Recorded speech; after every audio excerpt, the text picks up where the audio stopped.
बिछा सिंध मेमण इतिहाद जे मरकज़ी चेयरमैन हाजी अब्दुल शकूर मेमण पुराणी सैदाबाद पहुची।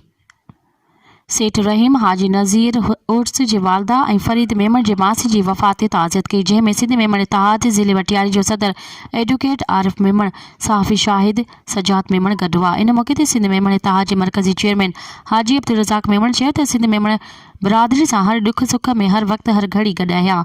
मेमण क़ौम बाशऊर क़ौम आहे। सिंध मेमण बिरादरी जे हर माण्हू लाइ इज़त मान आहे।